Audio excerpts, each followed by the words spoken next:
thanks for coming, and thanks for being here. What a beautiful day it is here on Lake Memphremagog, and it's good to be back in Newport.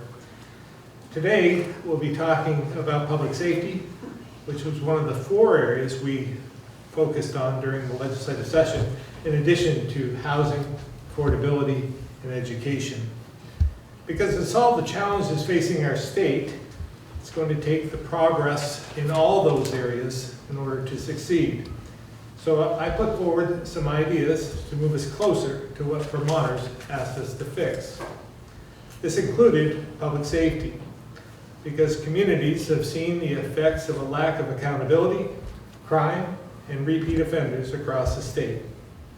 It's resulted in too many feeling less safe in their downtowns and neighborhoods. So we worked with the legislature on common sense solutions to hold offenders accountable and get them the help they may need to turn their lives around. This included things like repealing Raise the Age, which over time would have increased the age offenders could be charged as adults to 22. We also added other tools that would make it easier for judges to hold offenders without bail, as well as increase funding for treatment for those struggling with addiction to get them back on their feet. And we made some progress. Our initiative to seal rather than erase criminal records so they remain available for criminal justice purposes was signed into law just last month. This was a major change. Raise the Age was successfully delayed until 2027. And while we would have preferred a full repeal, it will give us some time to work on a more comprehensive approach to hold young adults more accountable for crimes they commit. We received funding to use part of a DOC facility for expanded drug treatment and long-term recovery services for those incarcerated. And we expanded funding for our pretrial supervision program. Now, there's still a lot to do, and we'll continue to advocate to end the catch and release policies that don't seem to break the cycle. But this has been a very good start toward a safer Vermont. So with that, I'll turn it over to our Public Safety Commissioner, Ben Morrison, who was born on this day probably, what? 40 years ago. 30.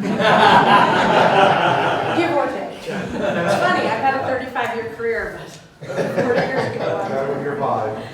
Yes.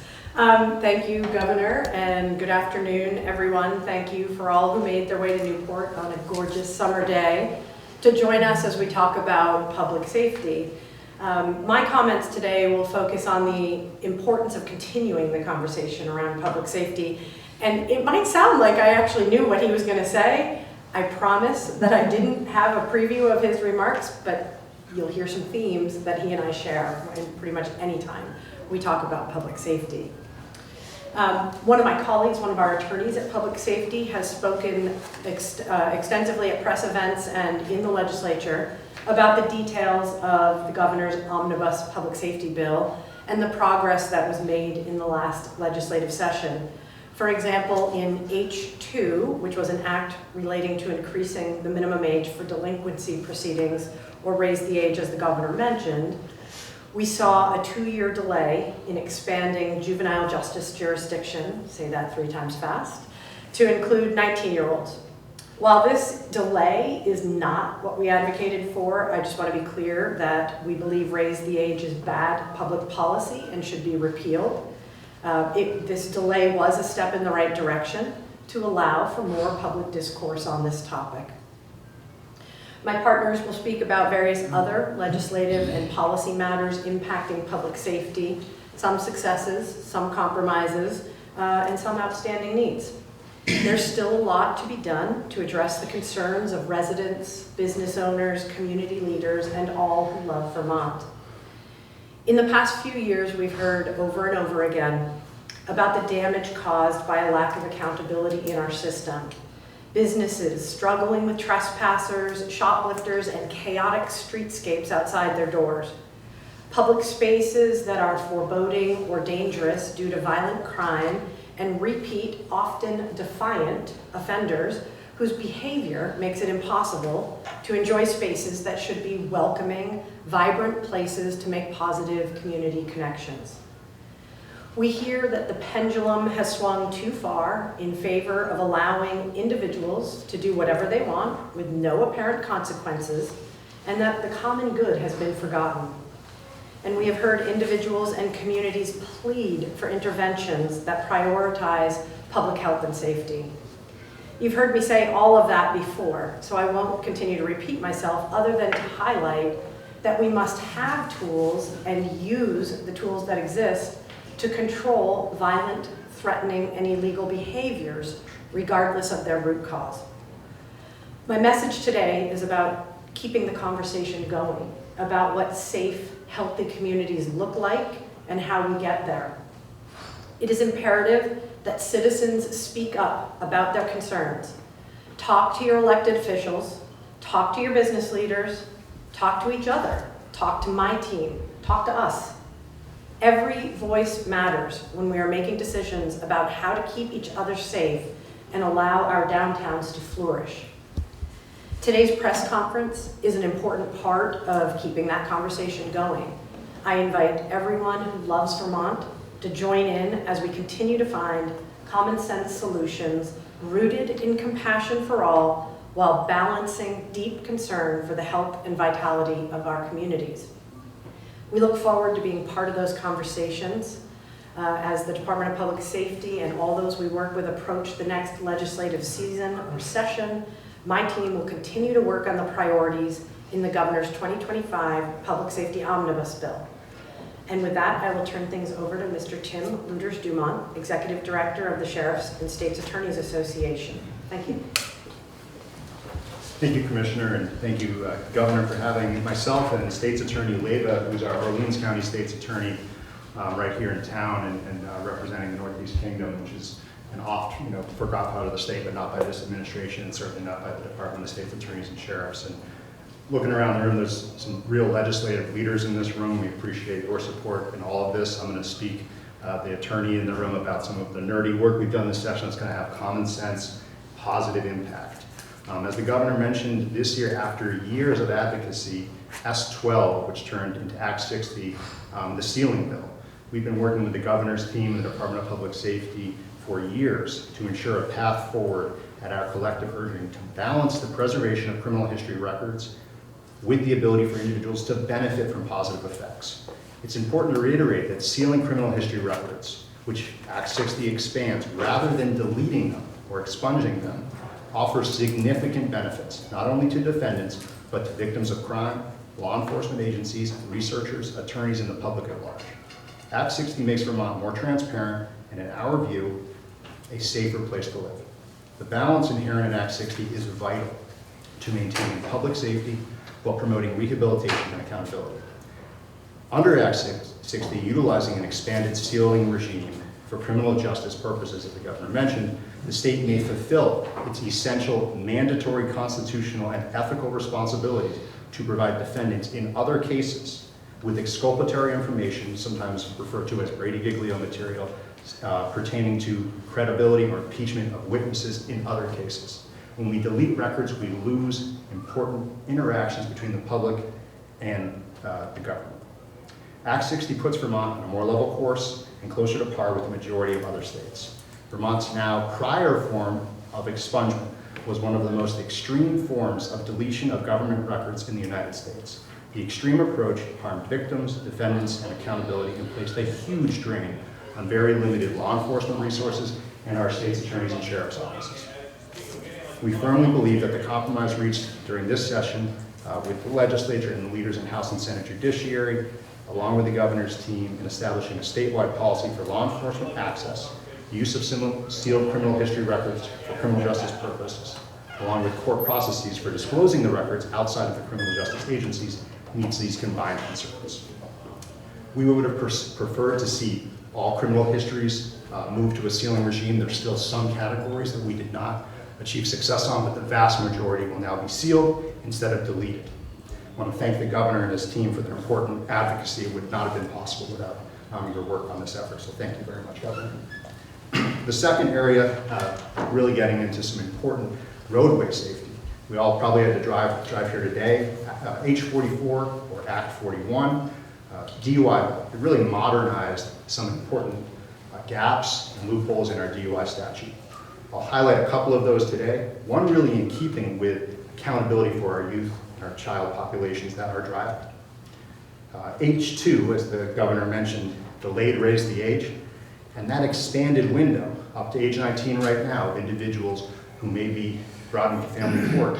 What often happened was if there was Title 23 or driving violations, they were being put into family court. But those violations or adjudications were not being sent to DMV. Therefore, the rehabilitative and licensure and accountability measures were not occurring. Thanks to H44 or Act 41, the bill now mandates that DUI violations must be reported to the DMV. This is an incredibly important public safety measure for our roadways. And it's an important update to have consistency across the state. Some judges were doing it, some were not. The bill also enhances penalties for DUIs for individuals where there are injuries or the death of persons by driving of an impaired individual.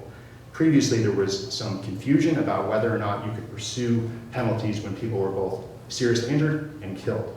This creates a clearer pathway where we can clearly pursue where both injuries and deaths occur in the same criminal incidents. The last one is another really important area where we've seen an increase in drug-related, driving-related incidents. There is now a new crime for blood search warrant refusals. This is where a judge has already signed off on the search warrant, and we have the ability to obtain someone's blood pursuant to law. When people refuse, it not only stops the ability for us to pursue that safety endpoint, but it also prevents us from pursuing a DUI outcome, impact on license, etc. With the new refusal or blood warrants for drug cases, we'll be able to pursue a dispositional outcome that actually reflects the criminal incident.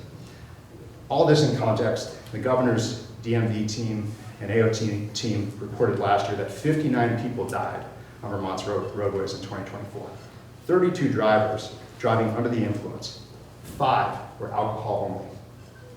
13 were drugs other than alcohol. 14 were a combination of both. The department remains committed to improving traffic safety laws, and H44, Act 41 now puts us on a better path forward. I want to thank the governor and his team for their support, the Department of Motor Vehicles, and the Department of Public Safety. I'll now hand it off to State's Attorney Frizana Leyva, who will give you sort of the local picture here from her perspective. Thank you so much, everyone, for being here, and especially thank you to the Department of Public Safety, Governor Scott, and Tim, our Executive Director. I feel often that Newport is always forgotten. We are in the kingdom far away from the city, and so often I feel like the kingdom is forgotten. And so I'm really glad to have this opportunity to be here today and to talk about some of the issues that we see. I was asked to speak about legislative changes, but also if there's anything else that we think we need improvement in, and so I'll go through that. So from my perspective, in Orleans County, there has been a high volume of drug-related and mental health-related homicides across the state. In Orleans County alone, we currently have 2 pending drug-related homicides and 1 under investigation. Additionally, we are managing a double homicide that is connected to mental health issues. So the volume is significant for a county of our size. Now, since the end of 2023, the number of pending homicide dockets statewide has increased by about 30% from 90 to 117. And this was just in May. So we range between 5 to 10 pending homicides at any given time. So I'm increasingly concerned about how our current competency statute addresses individuals with serious mental health issues involved in violent offenses. We are seeing more cases where individuals are deemed not competent to stand trial. And as a result, these individuals are then released back into the community, posing a serious public safety concern. We have seen consequences of this in other counties, and it's imperative that we seek clarity on the statute to establish a reliable process for competency restoration and pursuit of justice in serious crimes. In terms of repeat offenders, the recent changes regarding bail during the 2024 legislative session has been helpful in addressing those individuals who fail to appear in court, which actually disrupts the judicial process. And in line with the governor, I certainly stand by repealing raising the age, given what I see coming through Orleans County on a daily basis. We have young people involved in serious crimes. They go through the due process. We see them back again, and then victims are left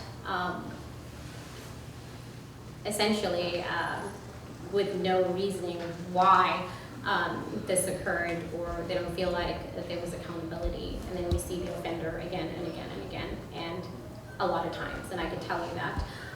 So in terms of the competency statute, in terms of what's going on in Orleans County, I always welcome community members to come meet with me, to talk to me about what I'm seeing. I think it's very important for individuals, and I've said this in the past, to reach out to your representatives and talk to them about what you're seeing. I always encourage community members to come to court, to listen on WebEx. If you need a link, I'm happy to help with that. But I think it's so important that the community knows what is going on in the area and how we are facing some of these struggles on a daily basis. So thank you so much, and I'm going to hand it over to the mayor, Rick Buford, please. Yes. Thank you, State's Attorney Leyva, and we're so pleased to welcome you, Governor and Commissioner, to the city of Newport. I'm the mayor, I'm Rick Gufford Chase, and I'll just keep my comments brief. I'm glad to be asked to speak this afternoon along with this group of people about the specific work that we're doing here in Newport. About 2 months ago, our council made a decision to form a special task force on, let me see if I can get my own name right, housing insecurity, public encampments, and community safety. We did that, we put those three things together with a great deal of forethought, in many ways modeling the effort that we're making after the effort that's taking place in Brattleboro with One Brattleboro, and saying we have, with a little bit of foresight, the opportunity to try and create a community-wide initiative to really look at all of the questions surrounding community safety here, and to deal with the reality that if you are without a place to stay in this community, your closest option for shelter is in St. Johnsbury, and that's a shelter for 20 people that remains almost entirely full most of the time. There just aren't options. So this effort that we're making here locally is to say, on the one hand, we clearly need to create some kind of a document, an ordinance, something that the police can use so that they can fairly and consistently enforce the public safety, the community safety issues before us. And there needs to be some actual direction that we can help people move if they are in a place where it's not appropriate for them to be, or where they're not increasing public safety or actually threatening public safety in any way. So that group has been meeting every 2 weeks for 2 months now. They will continue to do so. It's made up of a wide variety of folks from various public and social service organizations here in town, along with our Chief of Police, Travis Bingham, who could not be here today to welcome you. I know he was disappointed not to be with us. But we also make those meetings available to the public. NEK-TV has filmed, I think, all of those so far, and makes a real effort to make sure that the public is informed about the conversation that we're having. And we've, in the last week, had numerous folks who are housing insecure themselves coming to those meetings and lifting up their own concerns. So I think we're working really hard here to try and balance that equation and to make sure that we're talking about both sides of those challenges. So we're grateful that you've chosen to come to Newport. As our state's attorney mentioned, it is always a pleasure when the Northeast Kingdom gets lifted up in the midst of a broader conversation across the state. We're glad to be a part of it. Thank you very much. I'll turn it back to you. Thank you very much. And before we open up to questions, we just want to recognize some folks in the room. You have a great legislative contingency here, and they do carry your voice to the State House. They do it well. I hear it almost on a weekly, daily basis, and but it's been very helpful. And what we've accomplished couldn't have been done without their support and the support of so many others across the state. I really feel for the first time in probably 4 terms that we've made some ground that we needed to do. and to accomplish. So I thank them for that. All of you here, there's about 10, 12 of you here, as well as our Lieutenant Governor, who's been very helpful to us throughout this legislative session, keeping the wheels on the bus and keeping us moving in the right direction. So I thank you for that as well. So we'll start it out by opening up to questions. Yes. Thank you. I'm Ann Chiarello. I'm a resident of Newport. And if we could keep these on topic first, then we'll take some off topic. Okay. Public safety. Public safety is important for the people in our town that are homeless.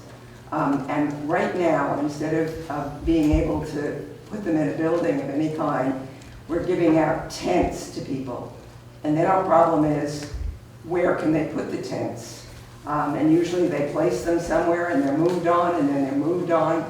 And so what we need, Governor, from the state is, I would ask you for state property to put some of these tents on, approval of the state to put it on that property. Or if the state would rent property for people to put their tents on, that would be helpful. It would be helpful for us to have a small amount of financing for us to provide a toilet for some of these tents. Not one apiece, but it's just in general. A shower to be provided in some way for these people. And as well, some water that would reach them that they could use to cook, to clean, whatever. We need your help, and we need it now, and it can't go through, legislation. Or, maybe some conditions could be made on TIF so that some land would be provided for people as a condition of a TIF. Or maybe with respect to farms that get land use credit on their taxes, that it be asked of them, or maybe the land trust could be asked for a small fee to provide land. Land is important, land where they can feel that they are secure and that they are safe publicly. Please do that. First of all, just to go back down memory lane here, back in 2019, we spent about $5 million for the General Assistance Program. After the pandemic, it put that on steroids. The hotel motel program that was developed, we were part of that. We were reimbursed by FEMA, the federal government, to do that because we needed to segregate people because we didn't know what was coming our way. So we ended up spending at that point about $50 million. This past year, we spent $45 million. We're spending it in this fiscal year, $45 million for general assistance housing when we were spending $5 million just 5 years ago. So that's not sustainable. We just can't do that any longer. The hotel motel program, again, was a failure. It promoted and I think fueled the epidemic we're seeing today in terms of drugs and addiction issues, and it isolated people. So we feel the best approach at this point is more congregate shelters. And if the city or the region wants to come up with a plan, we'd be happy to talk with you about that because that's what we're promoting. We're doing some good work in Rutland at this point in time. They haven't had a congregate shelter, and they're developing one as we speak. So again, if you're part of maybe a committee that could go to the council, work together, come to us with a plan for a congregate type of shelter that we could help financially with. We're not turning a blind eye to this. We know this is difficult for every town and community. But we can't continue to do what we've done in the past and just put people in hotels and motels. It's not good for the person that's homeless or unsheltered, and it's not good for the community. So we need a different approach, and we think congregate shelters are the path forward. So it sounds like you're on that road, but if you have land that you want to rent, if you want to put some type of buildings or whatever you want to do, bring it to us, and we would consider that for funding. Governor, can you talk a little bit, or you or Commissioner Morrison talk a little bit more about the detox in correctional facility proposal? How many beds do we have? How's that going? Is it paying off? Yeah, it hasn't started yet, but So the issue came up because in previous sessions, legislation had been passed which would have made it impossible for law enforcement to take in people who are incapacitated, not just people who are a little drunk, people who are incapacitated as defined in statute, and there's no other suitable placement in the community. They would no longer be able to take those folks to corrections. So where were the police going to be taking them? Well, there was nowhere. And obviously the police station's not the right place in that circumstance. That's what caused this timeline to start ticking. So in response to that, we asked obviously that cutoff of no longer being able to use correctional facilities for people for whom there are no other community options need to be safely placed until they can sleep it off. So that was successful. In addition, our partners at the Agency of Human Services are exercising options to open up more available community-based bed space so that there are options for people who are compliant. I hearken back to my days as a patrol officer when someone who was incapacitated got taken into protective custody. They're not arrested, they're being protected from themselves. And we would take them to a location where they would be screened, and if they were compliant, meaning they're not going to smoke, they're going to stay in the bed where they are, they're not going to scream and carry on or threaten other people, they could stay right there, sleep it off, and they were offered wraparound services before they walked out the door the next morning. That type of community-based bed is what AHS is seeking to expand, and part of that expansion is by I'm probably going to get the words wrong because this is not my space, but some beds are targeted just for mental health problems. Some are saved or reserved just for drug addiction problems.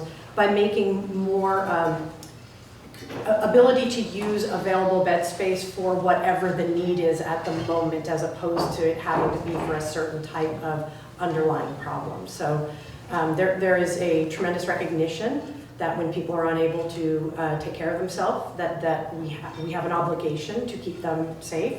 And by making more community beds available, plus being able to use the correctional facility, which is done not in the general population, it is done in the holding area, the entry area, the in-processing area, holding people until they're able to be safely released, is what we will continue to work on, and that's what this piece of legislation did. The state's attorney also mentioned the rising issue about mental health and competency to stand trial. Where do we stand, or what effort has been made on the front of a so-called forensic facility where people that are charged with really potentially violent crimes, but they can't be in a community setting, but it's not right for an incarcerative setting either. Where did we land with that? yeah, there hasn't been much of an appetite for the forensic facility at this point, but we're going to continue to work on that. We have a juvenile facility that we need to find a permanent home for. We have 4 beds in Middlesex at this point, but we need to build the one we were planning in Virgins. Now we're looking elsewhere at this point because the costs associated with that became too high. So we have that as well. We have a women's correctional facility that we're trying to put in Essex to replace the one in Chittenden. And again, we're finding some resistance there as well. Everyone wants us to have new and improved facilities throughout the state. They just don't want them in their community. And that's been true for ever since I've been in my 25 to 30 years involved in the legislature. That's been the case. So it's difficult to find a location that would be accepting for some of these programs that we want to institute. But we're going to keep working on that. But the forensic facility, it's not just the facility itself, it's the idea of the forensic population that people are resisting. And just last question, Governor, you mentioned this was the most you'd seen in your 4 terms in office. What, short of raise the age, what more will you and your team be focused on We'll next keep year? What working else? on, I mean, you won't find any surprises. There's a lot of work left to do amongst those categories. We have a lot of work to do, again, with education. We need to make sure that that moves forward in the manner that would fit Vermont. We need to work on affordability still. It's just too expensive to live in Vermont, and we need to attract more people into the state. And we need more housing in order to do that. So we need to focus on those areas.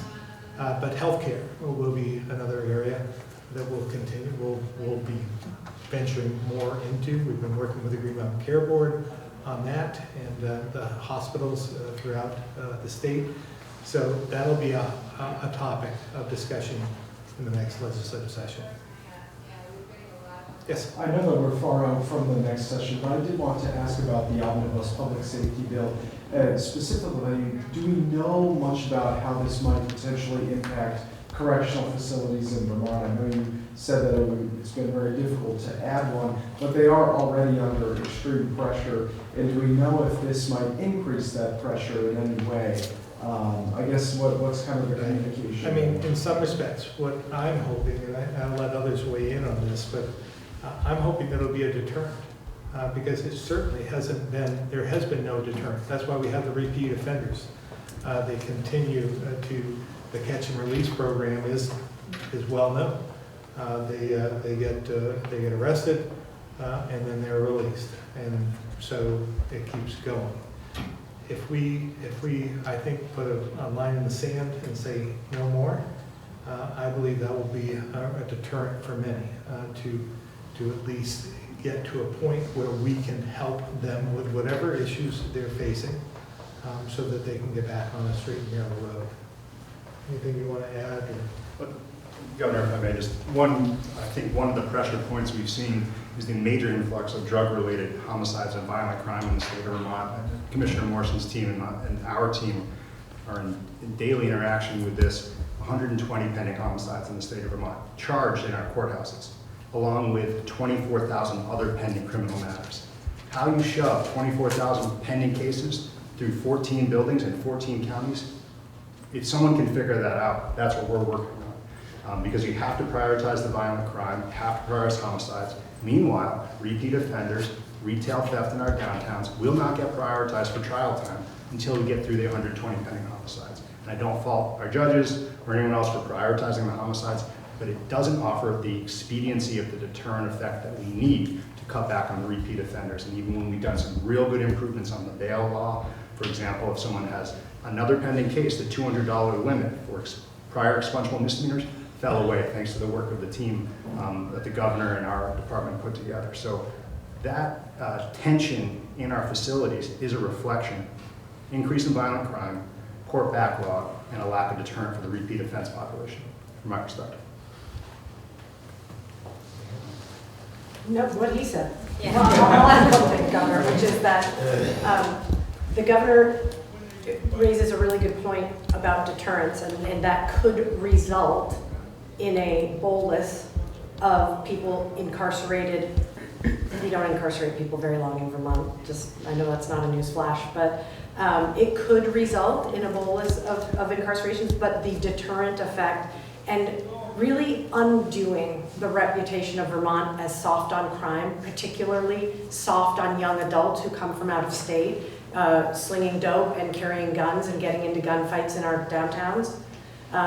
Changing that narrative and that reputation is going to go a long way towards reducing the number of those drug-related homicides that are currently clogging up our dockets, very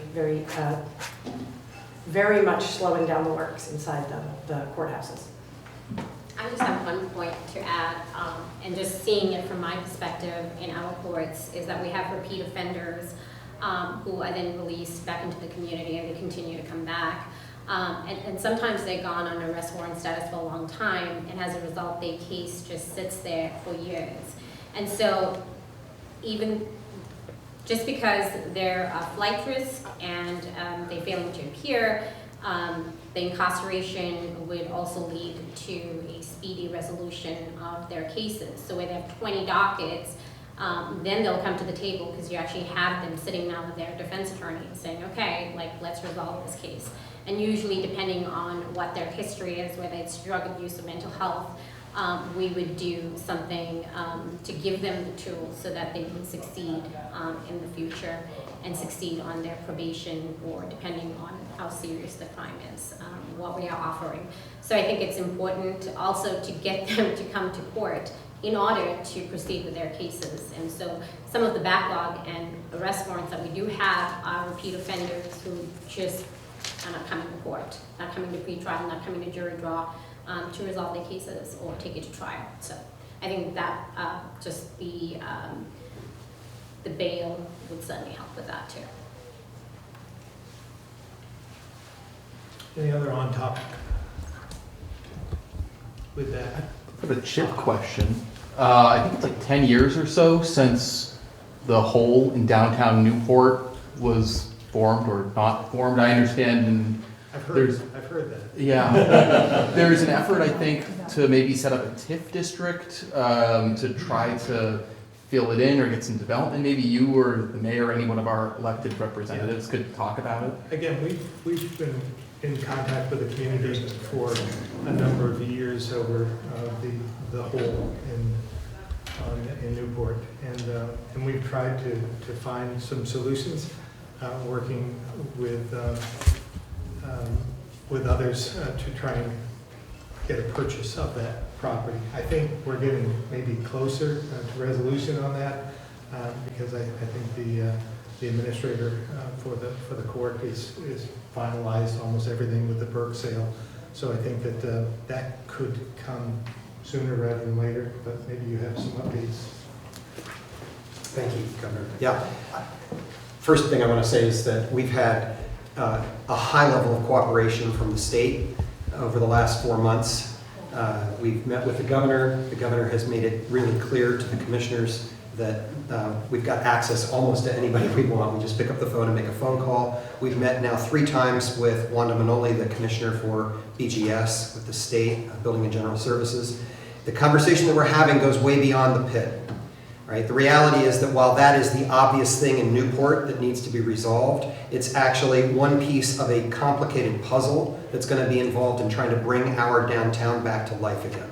And so while that piece of the puzzle matters, and we're paying a lot of attention to it, I was in a meeting yesterday in Boston regarding the ultimate disposition of the whole. The reality is that we're going to have to slide things around from place to place in order to create the development opportunities that will bring Newport back to life. And I want to be clear in that space, that, or in that sense, that we aren't doing anything really unusual. Really, we're looking to St. Albans and Hartford and Barry and other communities that have used tax increment financing as a tool to try and revitalize their downtown areas. To be clear, the master plan passed by our council back in December unanimously calls for 410 new units of housing in our downtown core over the coming decade to 15 years. It calls for a remarkable amount of new commercial space to create vibrant and healthy destination-oriented businesses in our downtown. It calls for a new recreation center, possibility of a new courthouse in cooperation with the state, and a new hotel. All of those things have to come together, and it's the TIF district, in my judgment as mayor, it's the possibility of a TIF district that really makes all of that possible. So we're grateful because I met with the governor within 3 weeks, I think, of being elected, and he made it very clear that the state will do everything they possibly can to help us grease the skids and get this process rolling. So thank you. Yeah, we want to be a partner here with this, and we want the community to figure out what they want, and then we'll assist in any way we can to make that happen, to enhance the vibrancy of this great city.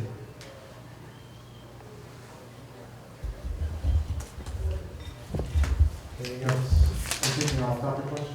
Yeah.